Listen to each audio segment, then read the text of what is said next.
Eventos Finais, capítulo 5. A vida devocional do remanescente. Vida dupla. Nesta época, pouco antes da segunda vinda de Cristo nas nuvens do céu, deve ser efetuada uma obra como a de João Batista. Deus chama homens que preparem um povo para permanecer em pé no grande dia do Senhor. Para transmitir tal mensagem como a de João, precisamos ter uma experiência espiritual como a sua. A mesma obra precisa ser efetuada em nós. Temos de contemplar a Deus e, contemplando-o, perder de vista o próprio eu. A comunhão com Deus refletir-se-á no caráter e na vida. Os homens conhecerão em nós, como nos primeiros discípulos, que estivemos com Jesus. Eis o que dá ao obreiro um poder que nada mais será capaz de lhe comunicar. Jamais devemos permitir ser privados de tal poder. Carecemos de viver uma vida dupla, vida de pensamento e de ação, de silenciosa prece e infatigável trabalho. Oração e esforço, esforço e oração serão a ocupação de nossa vida. Deveis orar como se a eficiência e o louvor fossem todos atribuíveis a Deus, e labutar como se o dever fosse todo vosso. Ninguém sem oração se encontra livre de perigo durante um dia, ou uma hora que seja. Aquele que nada faz senão orar, em breve deixará de o fazer. Firmemente fundados em Cristo. A tempestade vem, a tempestade que há de provar a fé de todo homem, de que espécie é. Os crentes devem estar agora firmemente arraigados em Cristo, do contrário, serão extraviados por algum aspecto do erro.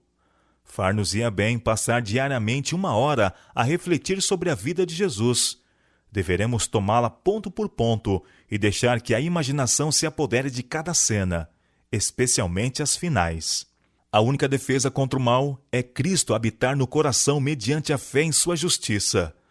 A menos que nos unamos vitalmente a Deus, nunca poderemos resistir aos não santificados efeitos do amor próprio, da condescendência com nós mesmos e da tentação para pecar.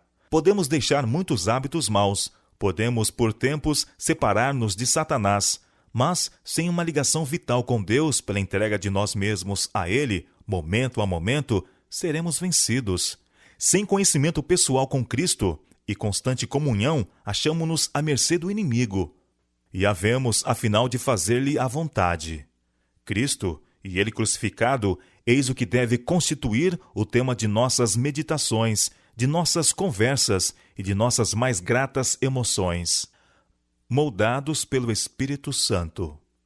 O coração humano não conhecerá felicidade enquanto não se submeter a ser moldado pelo Espírito Santo.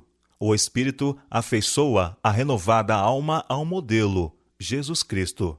Mediante sua influência, a inimizade para com Deus é mudada em fé e amor, e orgulho em humildade.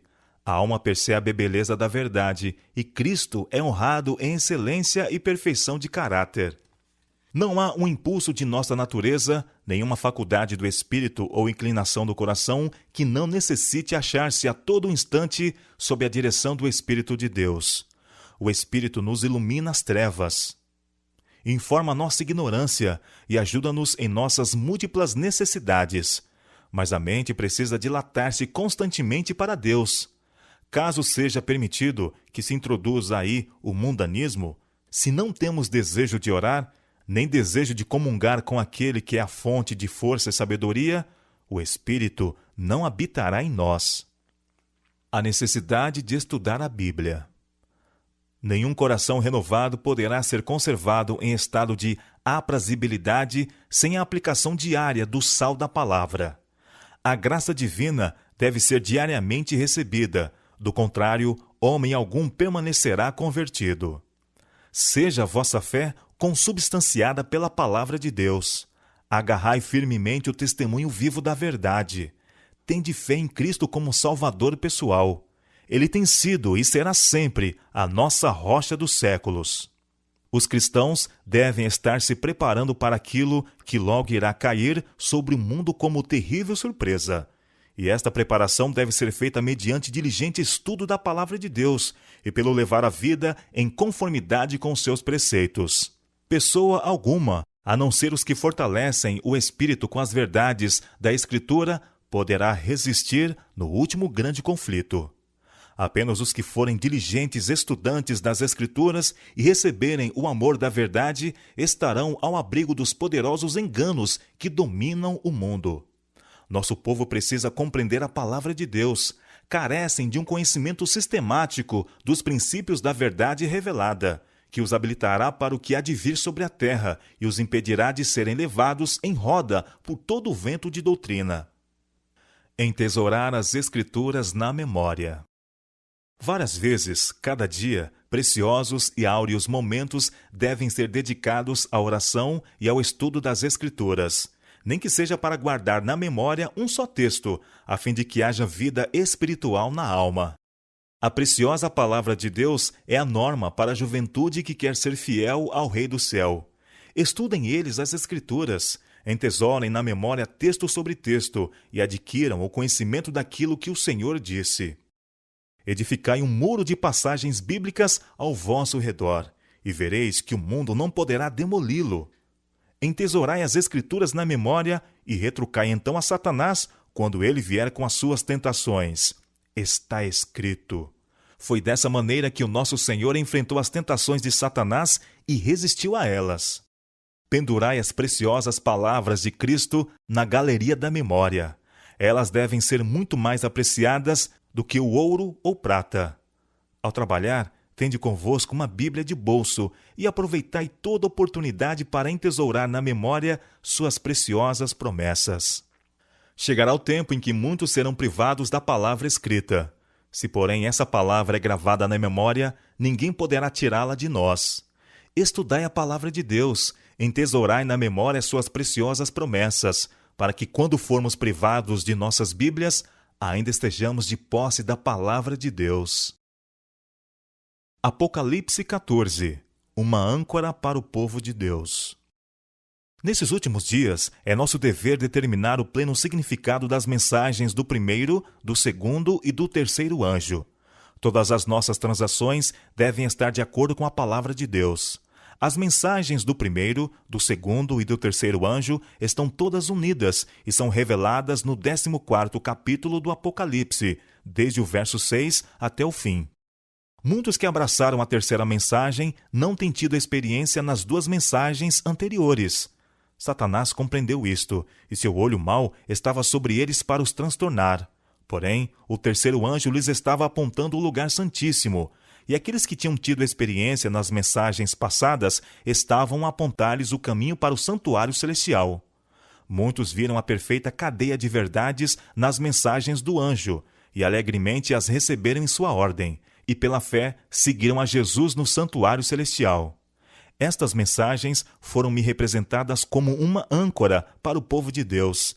Aqueles que as compreendem e recebem serão preservados de ser varridos pelos muitos enganos de Satanás. Ensinar a mente a crer na palavra de Deus. Os que se sentem na liberdade de questionar a palavra de Deus, de duvidar de tudo aquilo em que houver algum pretexto para ser descrente, verificarão que será necessário enorme esforço para ter fé quando vierem tribulações. Quase será impossível vencer a influência que prende a mente habituada a descrer, pois por meio dessa atitude a alma é retida no laço de Satanás e se torna incapaz de romper a temível rede que cada vez mais é firmemente tecida em volta da alma. Ao adotar uma atitude de dúvida, o homem recorre às instrumentalidades de Satanás. Mas a única esperança daquele que se acostumou com a descrença é cair todo desvalido sobre o Salvador e, como uma criança, submeter a vontade e seus desejos a Cristo, para que seja libertado das trevas e conduzido à sua maravilhosa luz. O homem não tem poder para libertar-se a si mesmo da armadilha de Satanás. Aquele que se acostuma a questionar, duvidar e criticar, se fortalece na incredulidade. Preparação para as provações futuras. Os servos de Cristo não devem preparar determinado discurso para apresentá-lo quando forem levados a juízo por causa de sua fé. Devem preparar-se dia a dia, entesourando no coração as preciosas verdades da palavra de Deus, alimentando-se dos ensinos de Cristo e fortalecendo sua fé pela oração. Então, Quando levados a juízo, o Espírito Santo lhes trará à lembrança as verdades que hão de alcançar o coração dos que as ouvirem. Qual relâmpago lhes trará Deus à memória, justo quando for necessário o conhecimento obtido mediante diligente exame da palavra divina. Homens que agora pregam a outros, ao examinarem, quando chegarem o tempo de angústia, a posição em que se encontram, verificarão que há muitas coisas para as quais não podem dar uma razão satisfatória. Até que fossem assim provados, desconheciam sua grande ignorância. E há na igreja muitos que contam por certo que compreendem aquilo em que creem, mas que, até surgir uma discussão, ignoram sua fraqueza. Quando separados dos da mesma fé e forçados a estar sozinhos e expor por si mesmos sua crença, ficarão surpreendidos de ver quão confusas são suas ideias do que têm aceito como verdade. Controlar as faculdades mentais. A capacidade de dar uma razão de nossa fé é uma boa consecução, mas se a verdade não for mais funda que isto, a alma jamais se salvará. O coração deve ser purificado de toda contaminação moral. Poucos compreendem que é dever exercer domínio sobre seus pensamentos e imaginações. É difícil manter a mente indisciplinada, fixa em assuntos proveitosos. Mas se os pensamentos não são devidamente empregados, a religião não pode medrar na alma. A mente deve estar preocupada com as coisas sagradas e eternas. Do contrário, nutrirá pensamentos frívolos e superficiais. Tanto as faculdades morais como as intelectuais precisam ser disciplinadas e se fortalecem e desenvolvem pelo exercício. Grandemente necessitamos encorajar e cultivar pensamentos puros, castos e fortalecer as faculdades morais em vez das inferiores e carnais. Ajude-nos, Deus, a nos despertarmos de nossos apetites autocondescendentes. O exemplo de Enoque. Enoque andou 300 anos com Deus, antes de sua trasladação ao céu, e a situação do mundo não era então mais favorável ao aprimoramento do caráter cristão do que hoje. E como Enoque andava com Deus? Habituou a mente e o coração a sempre sentirem que ele se achava na presença de Deus, e quando estava perplexo, suas orações ascendiam a Deus para que o guardasse. Ele recusava tomar alguma decisão que ofendesse a seu Deus. Mantinha o Senhor continuamente diante de si. Orava: ensina-me o teu caminho, para que eu não erre. Qual é o teu desejo ao meu respeito? Que farei para honrar-te, meu Deus? Assim, ele moldava constantemente a vontade e as atitudes de acordo com os mandamentos de Deus e tinha completa confiança de que seu Pai Celestial o ajudaria. Não tinha algum pensamento ou desejo egoísta. Sua vontade estava toda submersa na vontade de seu Pai. Pois bem, Enoque era um representante daqueles que estarão sobre a terra quando Cristo vier e que serão trasladados ao céu sem provar a morte. Enoque tinha tentações assim como nós. Estava rodeado de uma sociedade que não era mais propícia à justiça do que aquela que nos rodeia. O ar que ele respirava estava tão impregnado de pecado e corrupção como o nosso. Contudo, levava uma vida de santidade. Não se manchava com os pecados que predominavam na época em que vivia. Nós também podemos permanecer puros e incontaminados. Lembrar as bênçãos de Deus no passado. Ao recapitular a nossa história passada, havendo revisado cada passo do progresso até o nosso nível atual, posso dizer: louvado seja Deus! Ao ver o que o Senhor tem efetuado, encho-me de admiração e de confiança na liderança de Cristo. Nada temos que recear quanto ao futuro, a menos que esqueçamos a maneira em que o Senhor nos tem guiado e os ensinos que nos ministrou no passado. Um tempo para séria reflexão. Se já houve um tempo em que convinha que cada pessoa que teme a Deus refletisse seriamente, este tempo é agora, quando a piedade pessoal é essencial. Deve ser feita a indagação: o que eu sou? E qual é minha obra e missão neste tempo? De que lado estou labutando? Do lado de Cristo ou do lado do inimigo? Que toda pessoa se humilhe agora diante de Deus, pois agora vivemos realmente no grande dia da expiação. Agora mesmo, os casos de muitos estão sendo examinados perante Deus, pois eles terão de dormir em suas sepulturas por um pequeno período de tempo. Vossa garantia nesse dia não é a profissão de fé, mas o estado de vossas afeições. O templo da alma está purificado de sua contaminação? Meus pecados foram confessados e arrependo-me diante de Deus por havê-los cometido, para que possam ser apagados? Tenho muito pouco apreço por minha própria pessoa? Estou disposto a fazer todo e qualquer sacrifício pela excelência do conhecimento de Jesus Cristo? Reconheço em todo momento que não pertenço a mim mesmo, mas sou a propriedade de Cristo e que meu serviço pertence a Deus, de quem eu sou? Devemos nós perguntar a nós mesmos: para o que estamos vivendo e trabalhando? E qual será o resultado de tudo isso? Vivendo em função do dia do juízo. Ao ver as pessoas indo apressadamente de um lado para outro em nossas cidades, tenho me perguntado se elas já pensaram no dia de Deus que está precisamente à nossa frente.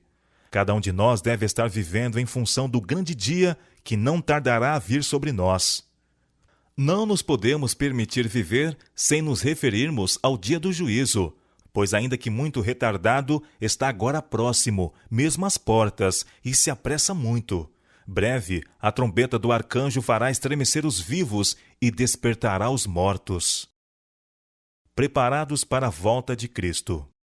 Se não encontrarmos prazer agora na contemplação das coisas celestes, se não temos nenhum interesse em buscar o conhecimento de Deus, deleite algum em deter os olhos no caráter de Cristo, se a santidade não tem nenhuma atração para nós, podemos estar certos de que é vã nossa esperança do céu.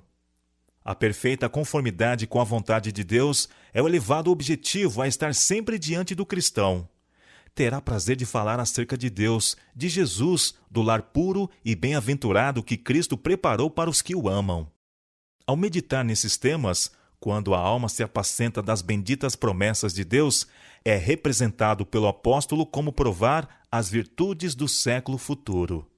Se hoje estais em paz com Deus, estais preparados para receber a Cristo se viesse hoje.